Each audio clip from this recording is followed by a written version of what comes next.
Alright, what's going on, guys? It's been a while since I made a video, but I decided that this upcoming Season 7, and especially in preparation for the 24-hour stream, which is going on tomorrow, May 7th, I figured I should talk about my early impressions of this Full Throttle Season 7, and what the implications of the Series 3 MyTEAM cards could mean, especially for players that have been active in the game since launch day.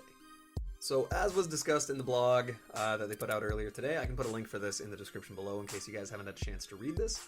All of the 150,000 XP required to get up to level 40 will be available day 1, which means that we're going to be part of a grind to try and be the first to get the level 40 Dark Matter Vince Carter reward. Now, those of you who know me and have been around the channel a little bit know that I'm not exactly the biggest Vince Carter fan, because I am a Canadian basketball fan who grew up in the early 2000s. But there are a ton of other cards that I'm very interested in getting this season. Among others is definitely Elgin Baylor is going to be really fun. I even liked his Galaxy Opal. It wasn't great. The fact that he can only play small forward was a little bit disappointing. But Larry Johnson's going to be fun as hell. Sidney Moncrief, if you guys watch my all-time Bucks gameplay, is going to be amazing. Bailey Howell earlier in the year was ridiculous. And then Larry Kinnan, or Kennan, I never know which one to say, so I always say both. Is one of my favorite cards to use. His Opal last year was one of my favorite cards in the game. And Jerry Lucas for the 1500 wins. Shout out to CP the Doc, because I'm sure he'll have him tomorrow. It looks like this is going to be a stacked reward season. They are opening the token market, which a lot of people are really excited for. Personally, it could go either way with it. The Spotlight Sims are coming back, which is going to be fantastic because I really want to get the Fireball and the Holographic Ball. We're going to try and be #1 to get those at the very least. And it comes down here to, you know, among other things, there's lots of Hall of Fame badges, there's tons of stuff, but the thing I want to focus on today is this current Series 3. This new set includes our first ever Galaxy Opal base cards with Stephen Curry and LeBron James both rated as league-leading Galaxy Opals. I know a lot of people are going to be dissuaded from getting these cards. You know, we just got a Dark Matter Steph. We have a couple really high-tier LeBron James. We have a lot of LeBron James cards. But I think there are some things that people might be overlooking about these cards that actually could really impact their value. So I'll kind of show you what I mean. So if we go in and see on, just as an example, this LeBron card. It says he's a small forward point guard. It did say that last time with the Series 2 cards, but that didn't end up being the case. I think they may have been saving that for Series 3. What I think is interesting about this card, and I think what a lot of people are going to overlook, is yes, he comes with 5 Hall of Fame badges, he comes with 13 bronzes and 16 silvers. Something that I've kind of been not annoyed by, but a little confused by, was the fact that every card we get seems to come out with either Hall of Fames or golds, with very, very few of them coming out with just bronzes or silvers. So normally what this means is people are just looking to take a badge that they don't have any version of and upgrade that. Which has led to kind of a downfall in the badge market. There's blinders, which are worth a ton, and then aside from, you know, 1 or 2 here and there, a lot of them don't really carry a lot of value. Bronze blinders is one of the more expensive ones, and as you can see, this LeBron James card starts with it on bronze. What that means is if you go in and look at, say, a collection like mine, where I've got a lot of badges sitting around because I just really haven't gotten to a point where I've sold them out. I also don't use my Hall of Fame badges, which we're getting a lot of in this season. But a big thing is I have a lot of these, you know, middle-of-the-road kinds of gold badges, and similarly, I have a lot of silver badges. So I think what's going to be interesting about these cards is, again, if we go back and we look at this LeBron James card in particular, on Next Gen, on PS5, he has 4 Hall of Fame badges, 28 golds, but there's 29 badges that he already comes with that aren't upgraded to gold yet. So say I wanted to take this card, and if we are assuming that he can play the point guard, I have Phil Jackson, and I have some Grinches. So say we want to put the dunking shoe on him. All of a sudden, now I have a Series 3 LeBron card that has a 94 speed, 92 3-ball, 93 speed with ball, and has Hall of Fame Dimer, Bullet Passer, Fearless Finisher, and Chase Down Artist. Not incredible badges on their own, but when you look at the things that I can upgrade, I can get Hot Zone, Blinders, Deadeye, Deep Freeze, Catch and Shoot, Rise Up, Quick First Step, Clamps, Rim Protector, Rebound Chaser, and Pick Dodger, for example, I can get all of those up to gold without using any new spots. So realistically, I can have a point guard LeBron that would have 57 gold badges before I add however many badges he's eligible to have added. I think as a Galaxy Opal, it's +6. So having a LeBron at point guard with a potential 63 gold badges and 4 Hall of Fame badges, not to mention the speed and the shooting boosts, all of a sudden now I have a LeBron at point guard that's pretty competitive. I think that a lot of people are going to overlook how valuable these cards can be. You know, he has normal speed, he doesn't have all the crazy dunk packages and stuff like that you might want him to. You know, the shot release timing is probably going to be the biggest downfall of it. Tendencies are pretty good, but I think the point here is that I can have a very good point guard eligible LeBron, or I can use all these badges that I've been saving up and I can make a bit of a killing on MT.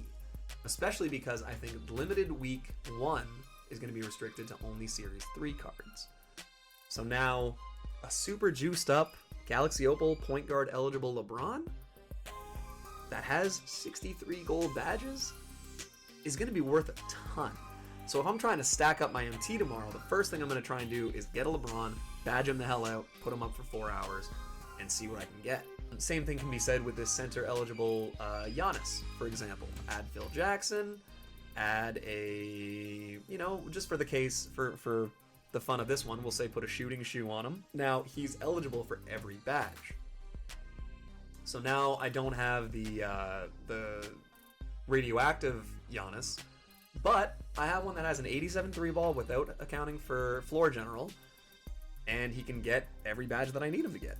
I can upgrade all of these badges to gold, and then I can give him catch and shoot, range extender, deadeye, whatever else I need, and then get all these badges up to gold.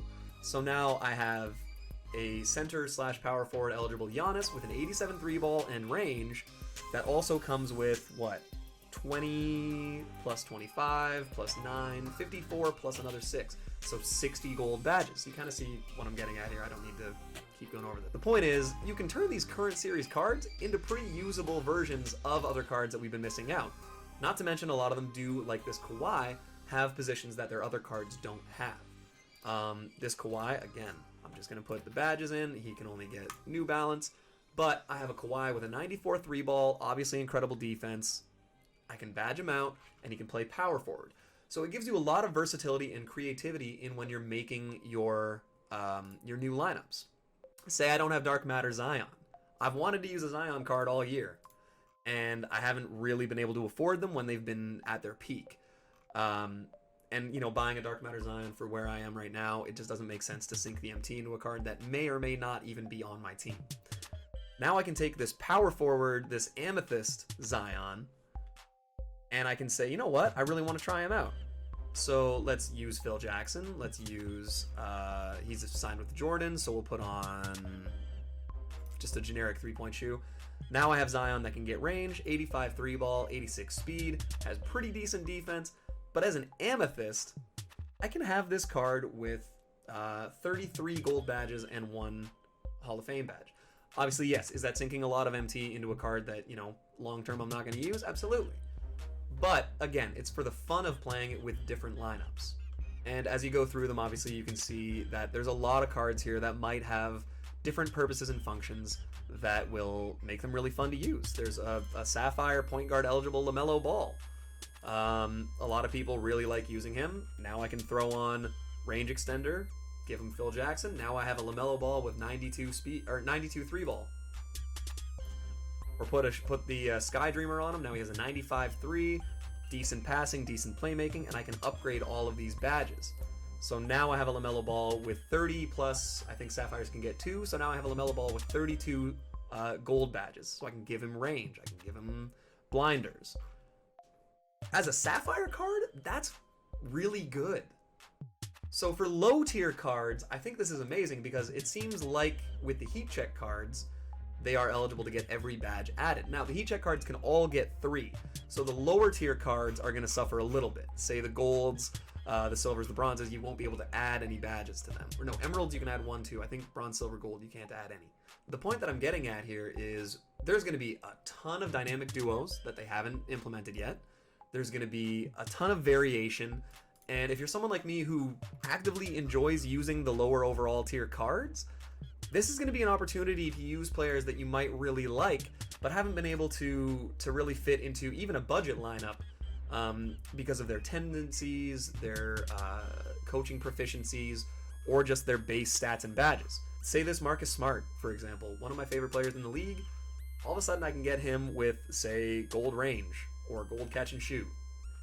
Now when I want to use my low overall lineups, especially when limited is concerned, now I have a card that I really like and is usable to the degree that, you know, some of the old budget cards are, where it's, hey, you have to use 1 ruby, 1 amethyst, and everything else has to be gold. It's like, okay, well now, you know, or emerald or below, say, now I have cards that I can throw in for fun, which is the main point of playing this game. And without going on too much about it, that's kind of what I'm excited for this Series 3 drop to entail, is there'll be a lot more versatility for making, you know, messing around with the overalls, trying to kind of manipulate the matchmaking in your favor, and overall just play some more fun games with teams that, you know, you'd actually like to see in real life.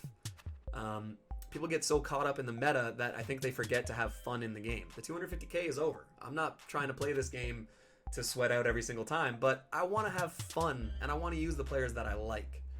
So I think this drop tomorrow is going to be incredible. I think the season is going to be fantastic.